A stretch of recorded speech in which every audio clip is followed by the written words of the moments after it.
acknowledging that the world I live in is shit, right? And I am shit with it. I can't do anything about it. It is too big, so screw it. The only thing I can do about it is to make snarky, 3-chord jokes at the world and maybe play some music. And that's the punk rock about it. Like, well, I can't defeat Ronald Reagan, but I can say f*** you. Peter Hughes is the co-founder of the It Came From Schenectady film series and producer of WAMC On the Road for Northeast Public Radio. Here today to talk with us about one of our favorite films, Repo Man.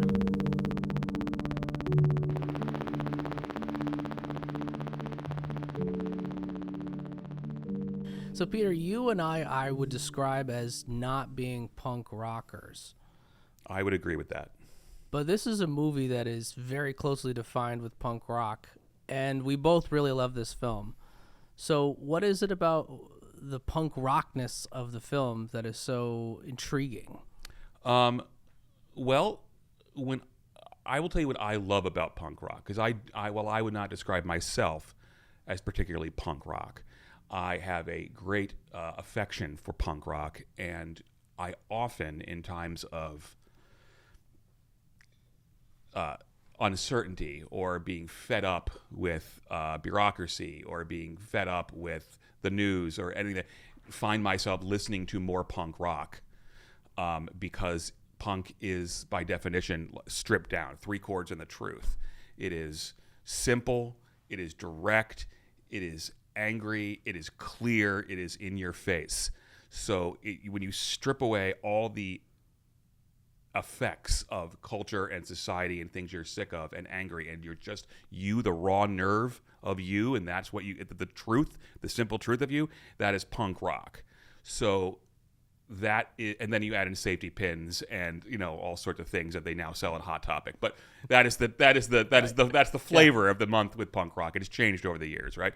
But that is the essence of punk rock. So that's also the feeling of Repo Man, right? Which is, it is a movie with, you strip away all of the effects of Hollywood, especially at the time. You strip away all the bells and whistles, the complicated plots of the sci-fi-ness. So it's a sci-fi movie with almost no sci-fi elements ever shown you. It's an action film. It's a political film, but all of those things are barely there. It's just the very truth of these guys being themselves. They don't have real motivations. They don't have lofty ambitions. They're just doing what they have to do in a stupid world that is never going to be great for them. They don't have ambitions to climb out of it. There's no farm, Emilio Estevez Otto. It's not like Luke Skywalker. He's not like farm boying, dreaming off into the sun. He's just like, the last line of the film, which is, "This is intense," and that's the best it's going to get, right? So that is a very punk attitude. He doesn't even have a hero's journey. He doesn't have there's no Joseph Campbell would be aghast, because I don't think that this follows one of the 7 plots of any of those any of those things. He's not a new, stranger comes to town, maybe, he's not boy meets girl, sort of, but that's not the motivation. There is a MacGuffin in this movie, but what I'm saying is it is incredibly stripped down. The movie just is. And that is what's punk rock about it. And it takes place in, the worst part, the dirty, just crumbling part of Los Angeles. And they're very clear that this is because of, the Reagan-era capitalism stuff that just is not working for non-rich people, which is a thing that we can very clearly talk about today. And they're just in that world, and what's the best way to get to that world? Yeah. But the movie is literally 3 chords and the truth. It is just is. And at the end of this movie, it doesn't get, they fly off in a flying car like Grease, but it is. Yeah, there's no resolution. It's just no really. resolution. Yeah. It just is. There's no hope in this movie, and there's no desire for hope. There's no longing. There's just, this is what I'm going to do because this is what I got to do, and the best I'm going to get is just the intensity of it. This is just like I'm going to get a good, quick feeling, a good drag, a good motivation out of just living the coolest life I'm going to live. And this is the coolest thing that's going to happen. And that's very punk rock. Punk rock songs are a minute and a half long at, the best. Iggy Pop, 2-minute songs. Quick, in your face. Here's 4 lyrics. This is what I'm going to say. Dun, dun, dun. I'm out. 3 chords. Usually a G, a D, and an A. So that's what that is. So that's what makes this film punk rock. Also Joseph Campbell. Also Alec Cox's love of punk rock music. And the way that he incorporated that music into this film, I read, and it's in that book, the Criterion put out, that it is a punk rock film. It's like the best punk rock film, but where there's no punk rock concert. Right. There's unlike a lot of other movies. I'm thinking of maybe Empire Records is a great example of a film where every couple of minutes there's this emotive soundtrack sequence where the music is overlaid with the action of the plot, and it's really intense and interesting. But here the music is mostly diegetic. I mean, there's a couple of tracks that are overlaid as a score, but you have a lot of concert playing in the background. You have a lot of music that is organically coming from what's happening in the scene itself, and there isn't a big music montage. Right. It's not putting its soundtrack on its sleeve. The soundtrack is a punk soundtrack. You've got Iggy Pop, and I forget the rest of the people in there. We can Circle Jerks, right? Great. It's not right like a musical montage. Like, here's our soundtrack. Now buy it on RCA Records. With the movie, right? They released it years and years later. It is the incidental score of the movie and less of a soundtrack, right? Yeah. So it is the flavor of the movie that they're going for, which is apropos because this didn't start off as a film. I don't know if I'm going into a subject that you weren't ready for let's yet. go there, yeah. Alex Cox was a huge fan of Steve Ditko and Jack Kirby, which is another thing in my wheelhouse. He wanted to be a comic book artist. So Repo Man started off as like Tales from the Repo Man, which was going to be his comic opus. And he finished probably 10 to 12 pages of it. And they're in the book. Oh, they're really right delightful. Here. Yeah. Which camera? Is that my camera? Is that my camera? Does it matter? I mean, they're in there, right? So they are.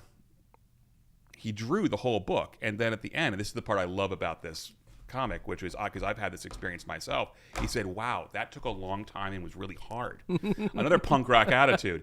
He said it takes. I think the math formula, and he's right about it, is a decent, well illustrated, inked, and produced comic book page. It's about 1 working day per page, right? So. When people are cranking out comic books, right, an artist, that's why they usually book it 1 book at a time because, do the math, 28 pages, 1 a month. That's about what a really good, that's about how well you can do. That's to get everything correct and right. And he goes, but I can crank out 25 pages of a screenplay in a day. This is much easier. So that's the lazy but brilliant way that that vision comes into happening. The other thing about Repo Man that I think is, and I didn't know any of this until I read this particular book, because they list the budget. And they talk about this movie was, I forget the exact phrase for it, but it was a super low budget thing they made. The studio was going to pay for it, but only after they made it and delivered it. Negative pickup. Yeah. Thank you. Negative pickup.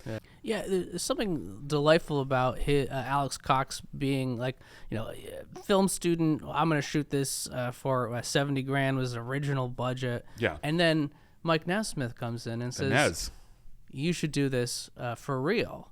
and then crafted the negative pickup thing with the studio. But Nez is he's such a integral part of this film in a lot of ways, and it's surprising to me because he is not known for being a proponent of that type of music. The music wasn't his style, but the message and the motivation was deeply, and his film auteur sensibility, Nesmith's, is so powerful and it's so profound, and he's infusing himself and his producer-ness throughout the entire production of the film, sometimes making the right call, sometimes maybe making the wrong call, but always working with Alex Cox to try to make the film better in a way that is not like what you would imagine most studio executives to do. Well, Michael Nesmith is not like a lot of other people.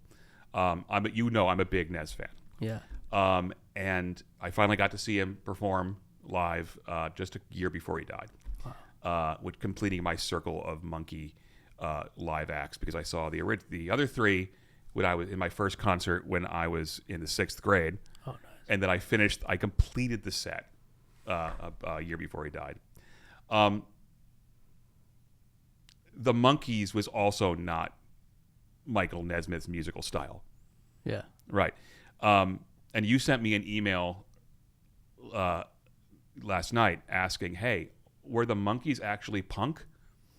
And I was going to write back, no. I don't think the Monkees, the quartet, clearly not. Yeah. But the individuals and especially Ness, a little bit of Torque, the way they went about their later and then post-Monkee experience, while not the music style of punk, but the attitude of take this, job and shove it, and I'm going to do the real me and the real thing and lay it all to bear, is a very punk attitude, and no one took that further than Ness. Ness was already, when he was in the Monkees, a really great songwriter and wrote songs for everybody. Outside the Monkees. He wrote some Monkee songs when they let them do it after Headquarters, which is their 4th album.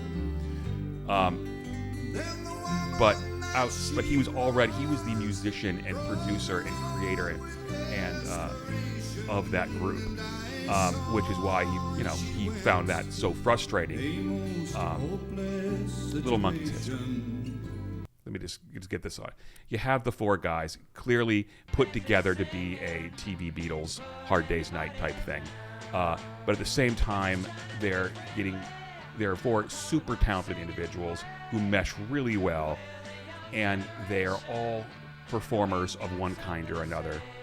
You have Davy Jones and Mickey Dolenz, who are the actors, both already not super famous, but well-known actors. Davy Jones for London's West End. He was the original Artful Dodger in Oliver.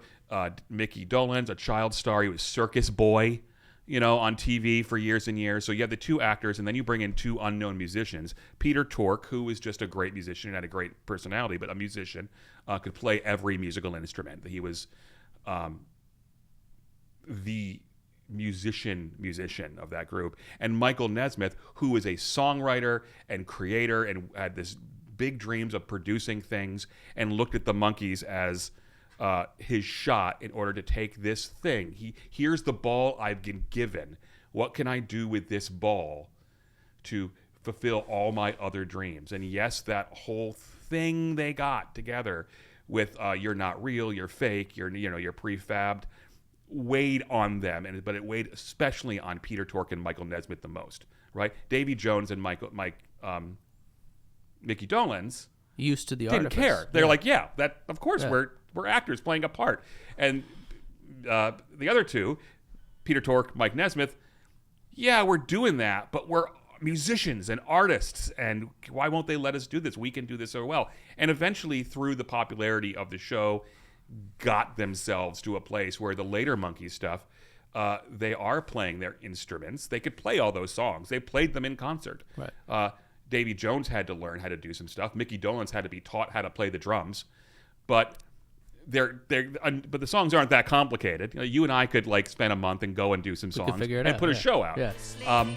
But those are the greatest songwriting of all time. And the frustrating part about that is that they bore the brunt of this sort of non-authenticness for years, when the truth is that, except for like the Beatles, there's very few big musical acts of that era, or even today, that are in the studio playing their own instruments, or not using or are 100% like weirdly, organically garage band roots grown, right?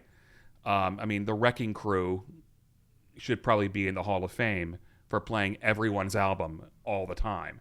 There's a fantasy about how bands and music come together from like this narrative, and it's much more complicated than that. But to get to the point about Ness, so Ness takes his post-Monkee experience. He wrote music for the Nitty Gritty Dirt Band, some great songs, some of Shelley's Blues, brilliant song.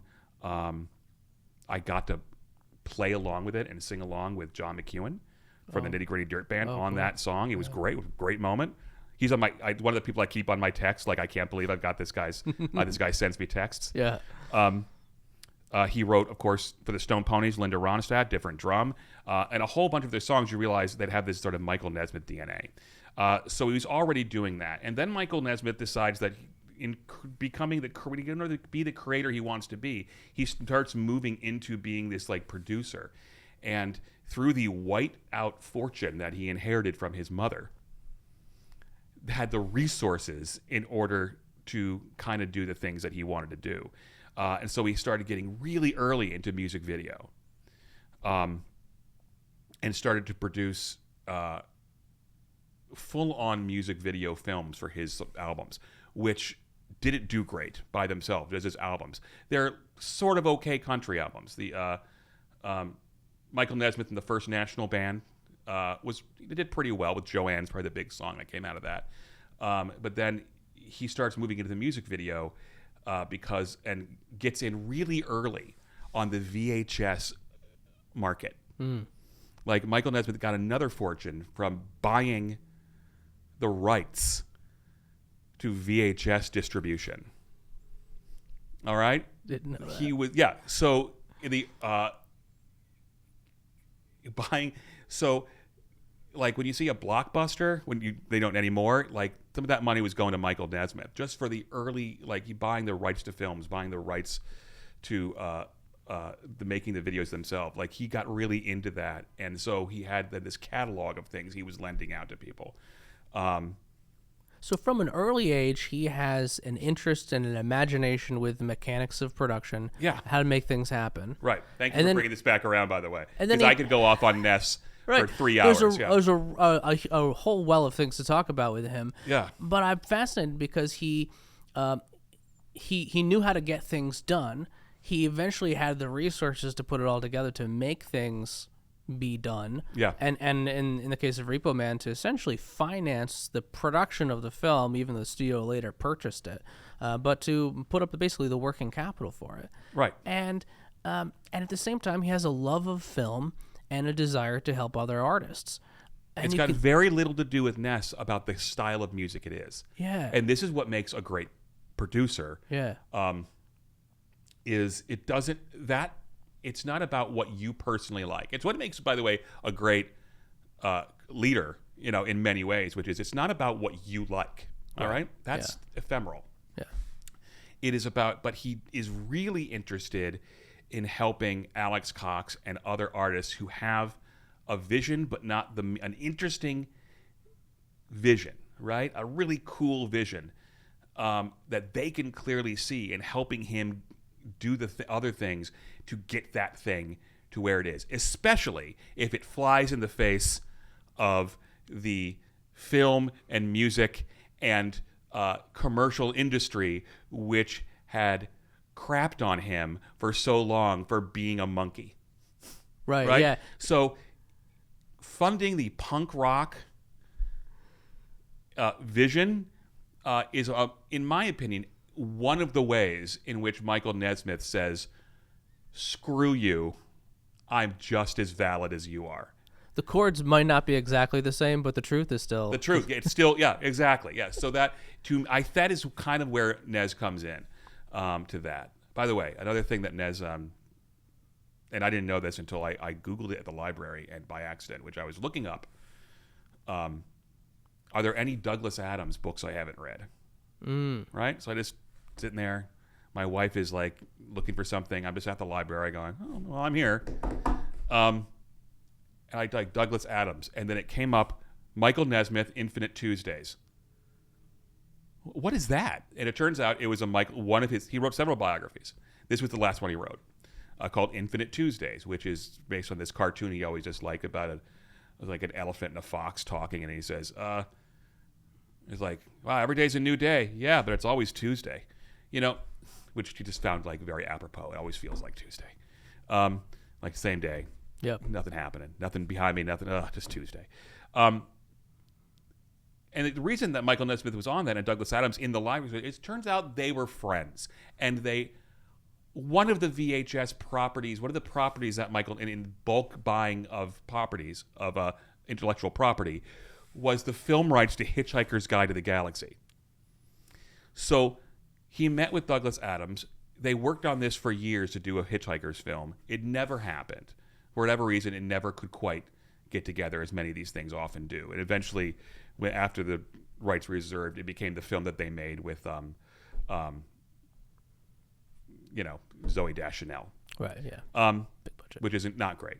No. But it's disappointing. But they became great friends, and they hung out all the time. So, like, Michael Nesmith and Douglas Adams hanging out at the ranch. It's a great combination, yeah. And driving around America together. Now, that's a film I want to see. I want to mention, I love the Douglas Adams connection because I was thinking about Douglas Adams while I was watching Repo Man, because Adams' interconnectedness of all things is almost exactly right on with Alex Cox's The Lattice of Coincidences. Yeah. Which pervades, it's the one thing that binds the whole Repo Man film together, besides the authorial voice of Alex Cox. Is all the little intricacies of coincidences and overlapping tendencies. Yeah. And it's not a serious film. I mean, it's a serious film in that it's a real well-made done film, but it's a comedy. Yeah. And not like a laugh guffaw, Will Ferrell, Anchorman on Ice, Anchorman goes to the movies, Anchorman is Pope, kind of, slapstick. But it is funny. And the sci-fi element is just weird and silly. There's this car and they're chasing it and it keeps bouncing between different people, and inside the trunk we think are 3 aliens, but they just melt your face off. Or is it a neutron bomb, right? It's not even clear. It's very it's very Pulp Fiction with what's in the briefcase. Right. Well, let's talk about the car, because that's from the very opening moments of the film, and the film. Right, that could be right. I'm not right. But I was saying was that car with the glowing aliens, and then takes off, and like the boots. It's right out of something Douglas Adams would do. There would just be more British jokes there. Right. Yeah, and he's the dry kind of wry humor feels right in there. The one thing I thought might be the closest to a novel version of Repo Man might be actually the tone of Kurt Vonnegut, which is similar to Adams in some ways. Very. But you're not identifying with the characters. You're not seeing yourself through the eyes of Otto. You're instead identifying with the tone of the author. Which is classic dark comedy. It's the same is true of like Network, classic dark comedy, or any of the Vonnegut novels, where you care about what the author's trying to say, and the characters, you might like them. I mean, I don't necessarily dislike Otto. You can see parts of yourself in Otto. But I'm not going on this hero's journey with Otto. I'm not envisioning myself being changed. Right. Otto's doesn't change. The Otto starts off with for 10 minutes in the film. This holds on to I'm not going to become a repo man. That's part of the man. Look how much money you can get. All right. This is fun. That is the biggest change Otto goes through. It's like he throws away his ideals in 2 seconds because they don't really matter. Yeah. None of that really matters in this world of like Los Angeles. It's the only thing the only hope you can hope for is, what's the biggest high, right? What's the most intense thing you can do? That's it. Interesting thing about that car as well, which and a lot of the license plates. When I rewatched this a couple weeks ago, I went, "Oh, this takes place in Albuquerque." Because half the license plates are New Mexico license plates. Oh, right, where they're filming outside the city. Yeah. Yeah. So I'm like, oh, this takes place in Albuquerque because that is the only town. My family's from New Mexico. Yeah. That is the only town in New Mexico where that could possibly be, which is like big giant city stuff. But that it's because Albuquerque. I mean, there's only 3 cities really in New Mexico. There's the big one, huge Albuquerque. Almost everyone lives there, and then there's Santa Fe, the state capital, which is like Saratoga Springs, right? And it's much higher, well-to-do, really beautiful stucco houses, a lot of turquoise. And then Taos, which is like the arts haven up in the north part. But most of that people and poverty, unless it's desert, is right in Albuquerque. I'm like, it's in Albuquerque. But it turns out, no, it's Los Angeles. But the car, the Malibu, is a plates from New Mexico. And I think that's because, it's from Roswell. Right, yeah. Right. In other words, that's it, because that's the alien connection. Because the other thing that New Mexico is really well known for is, besides being the place that Bugs Bunny took a left, is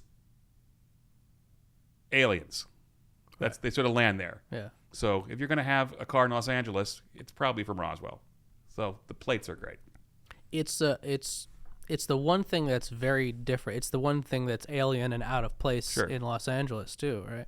And we know that from the beginning, where the first time we see the car, it's weaving, it's doing something that's a little bit wrong, and you automatically know, okay, there's something happening here that's not quite normal.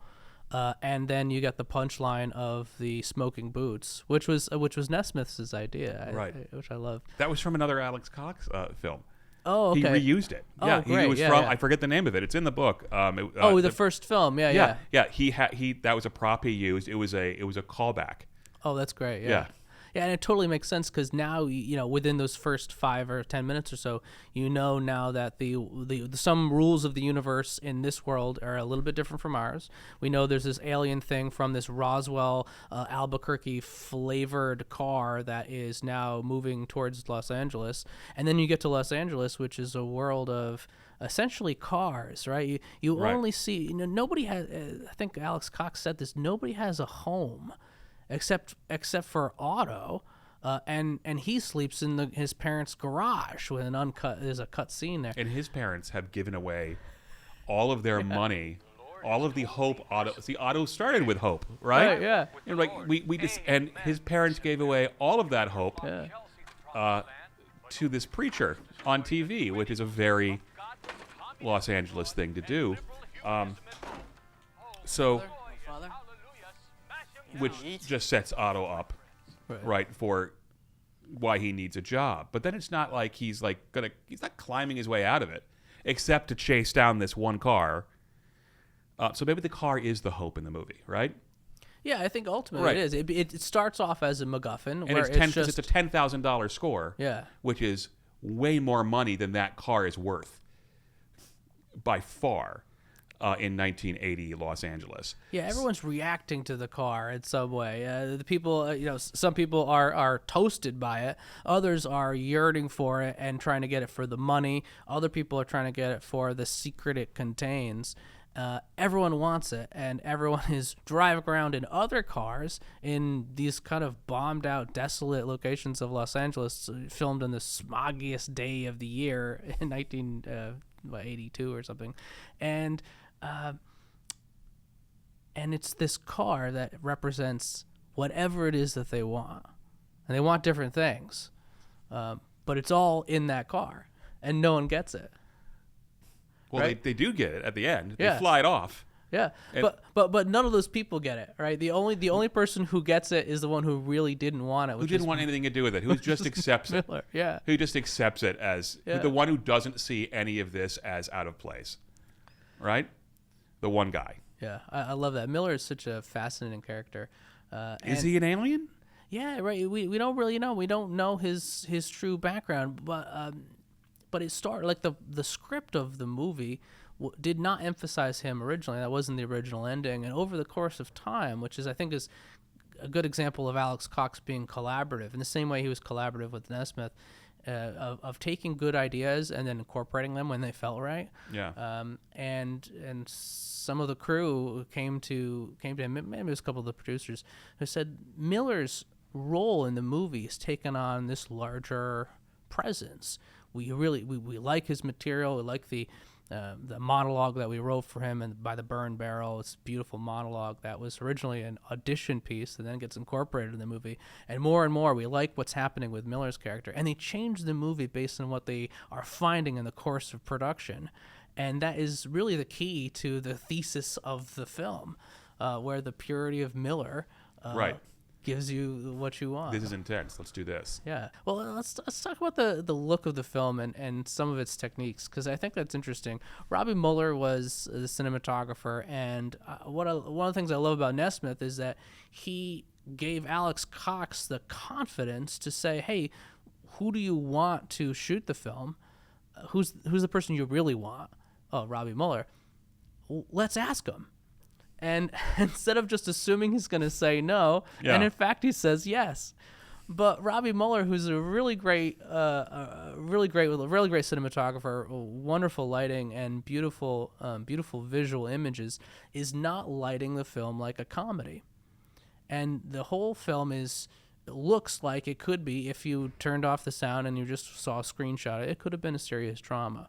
Yeah. But instead but because it's treated that seriousness, the jokes, the tonal dark comedy aspect of It completely lands. No Yeah. one is winking at the camera. Yeah. In situations where they could. You're right. It is the smoggiest day ever. It is the dirtiest day ever in the dirtiest place in Los Angeles. It's very much like 70s filmmaking.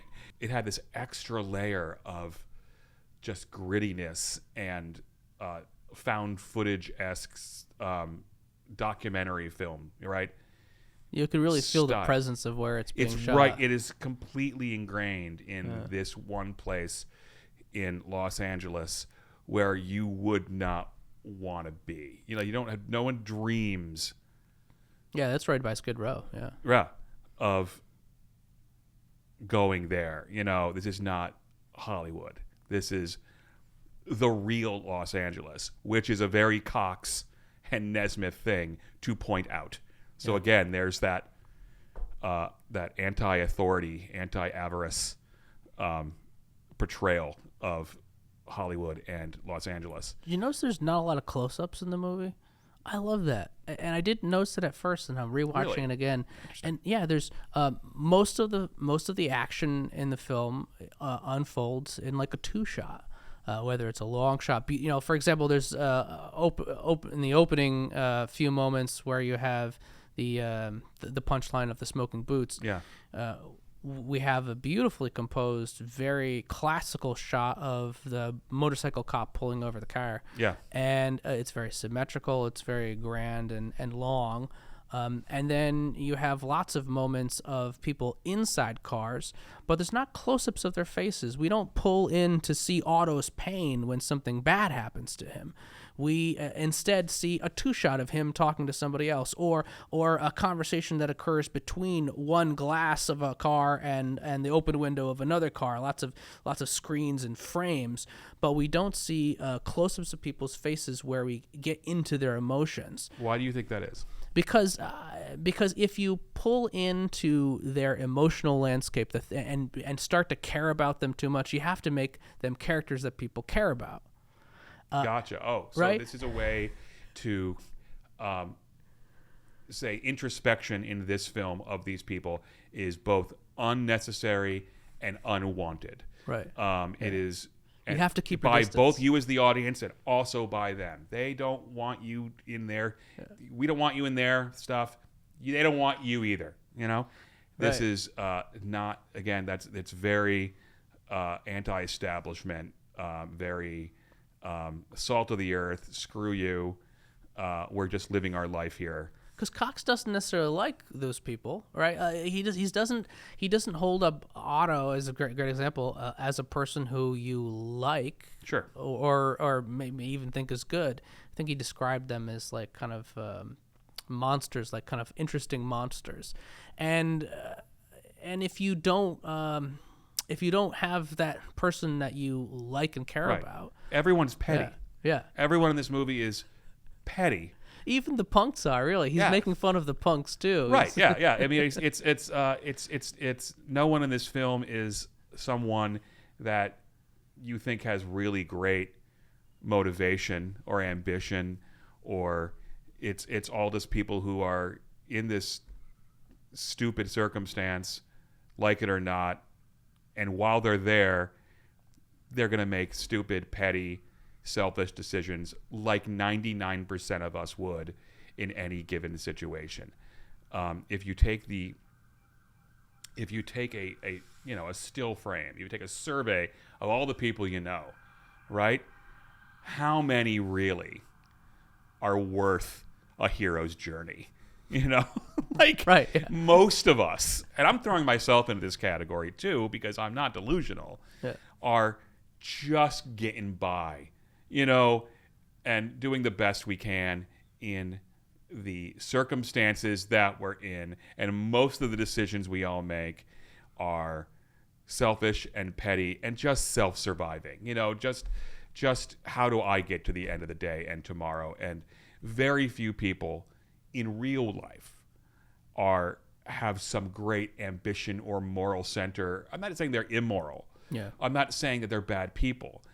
Most people are good and do the right thing, but most people are not motivated by some sort of greater mission or ideal or thing that would be worthy of being a protagonist in a film.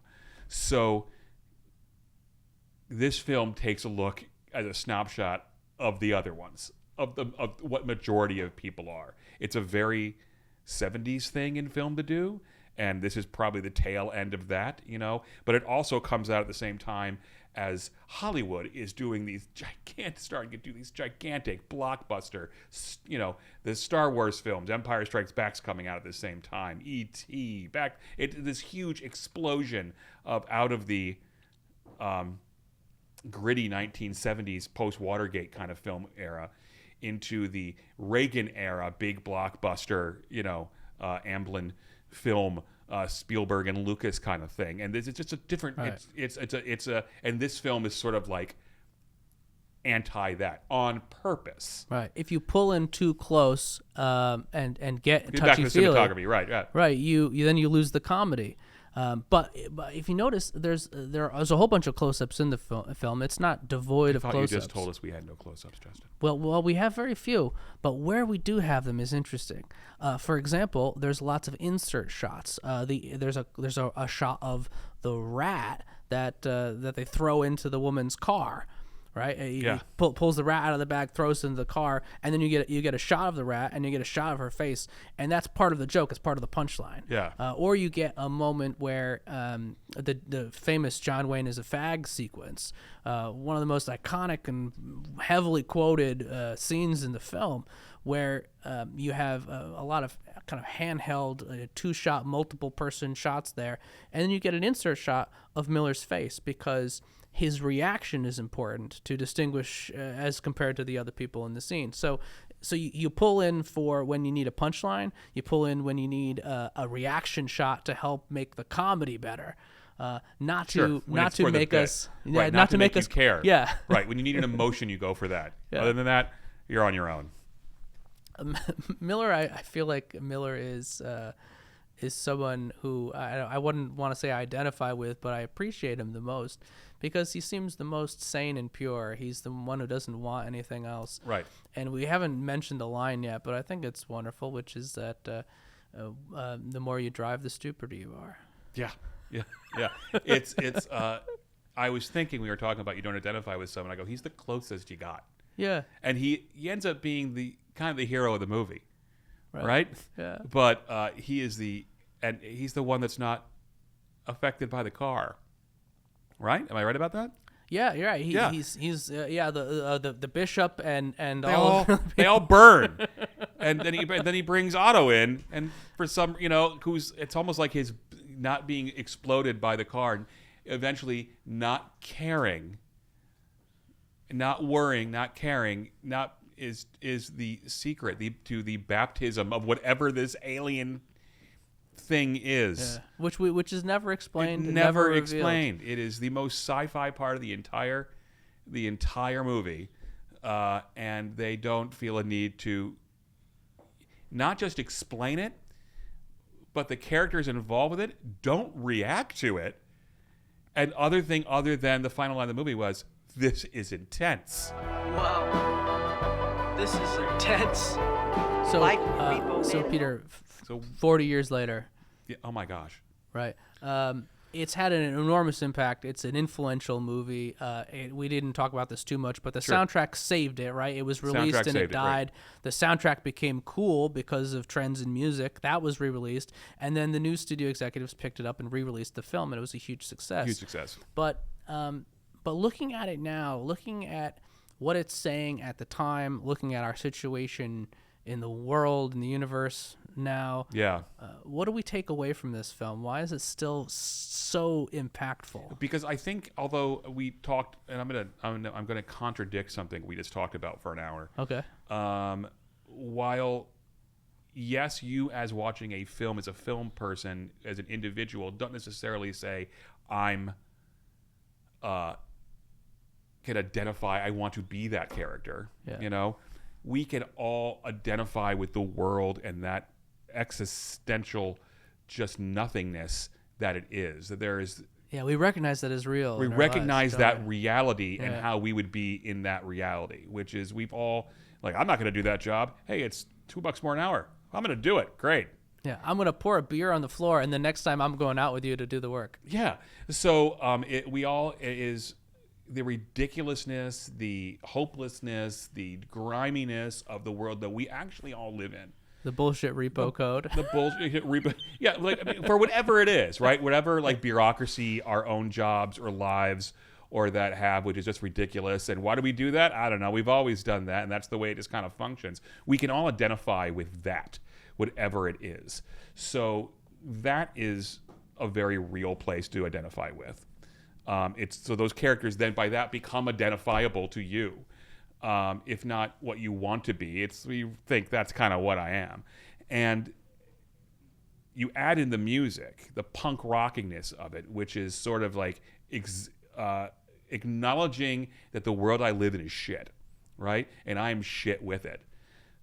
But I can't do anything about it. I'm too tired to do anything about it. It is too big, so screw it. The only thing I can do about it is to make snarky 3-chord jokes at the world and maybe play some music. And that's the punk rock about it. I can't defeat Ronald Reagan, but I can say fuck you. While you're picking at a meal that's an open can of food. Right. Yeah. So that is a very real place to be. So you take that this, and then it just has the whatever cult films drive on. Have you seen this thing? Oh my God, have you seen this thing? And then that grows. It is a complete picture. It is every part of that film works for what that film is. It's got some cool connections, being an early Emilio Estevez film. Not that I think there are, I don't know if there's Emilio Estevez giant fans out there, but, Young Guns was awesome. And it's got, Harry Dean Stanton in it and a bunch of other these kind of guys. Elvira is supposed to be in it. That's one of the things that's in the book. They never got her. She was pegged to be in it. Well, I don't know where she would have been, but she was pegged to be in it. And then it also has this other thing, which has happened to a lot of films, which is that became, at least in Gen X, bigger films than they should have. from a cult status, not because they were good. And people reported, oh, this did terrible at the box office. Well, prior to 1980, if you did terrible at the box office, you were done, right? But then two things happened. One, VHS happened. Thank you, Michael Nesmith. And HBO happened. And HBO would play films that they got cheap, like Repo Man, like Midnight Madness, like Xanadu. Like they could get a second chance. Huh? And they get a second chance because Gen X kids would binge watch these movies over and over again when they were on, because we would watch whatever came on the television, and HBO would just show it to us. So those films became bigger successes in their post-theatrical life. And you add those things together, and some of the cream that was not recognized for whatever reason, either because they couldn't afford to put it in many theaters, because there was a football game that day, because it went off, against, whatever film was happening at the time. There could be a million reasons why something doesn't hit at a box office on one day, and it used to be kind of all or nothing. But that the second life of those things grows. So that's why so many films in the 1980 to 1986 era are considered like cult favorites. That's why people love Krull, Right. Which I do, recognizing do too, yeah. there's stupid parts of that movie, like Beastmaster, Right. or I'm telling all the science. I was just thinking about this. I'm thinking about all the It has an engaging, fantasy charming ones. aspect of it. And interesting Clash craft. of the Titans, Krull, Yeah. Beastmaster, Conan. That's why these films are like beloved by certain generations of people, because we watched them over and over again. And we saw something in them what they were supposed to be, but the date night 1980 audience was not going to give it that real sort of thing across America. So that's another way these things grow. So this one rises to the top of some of those because of all those things, but also just because it's just so weird, right? It's got all these A+ Hollywood things attached to it, but it looks and feels like this indie film that no one else has seen, right? Yeah. You feel like watching with someone this feels like a movie that you find at 3 a.m. that you wake up the next morning, and 2 days later you go, did I really watch that? Did I really see that? And then you find someone who goes, oh yeah, I've seen that, with Emilio Estevez and the car. Yeah, and the boots. Yeah, I saw. Weird. I thought I dreamed that movie. The film story is inherently a little improbable in the fact that it exists and the fact that it's still popular. But I feel like I want to kind of wrap things up by quoting Michael Nesmith, because he's talking, we've talked about the cinematography, we've talked about the story, there's so many things to like about the movie, and that have a quality and imbue it with this thing that we find enticing. Yeah. But at the end of the day, Michael Nesmith said, well, all those things could be true, but the reason it works is because it's funny. Yeah. He is, Ness is, if nothing, clear as day. He is the opposite of avarice. Thank you, Justin. Thank you, Peter. Real One was recorded at Open Stage Media Studios, directed and edited by Zebulon Schmidt, and produced by Paul Kazee.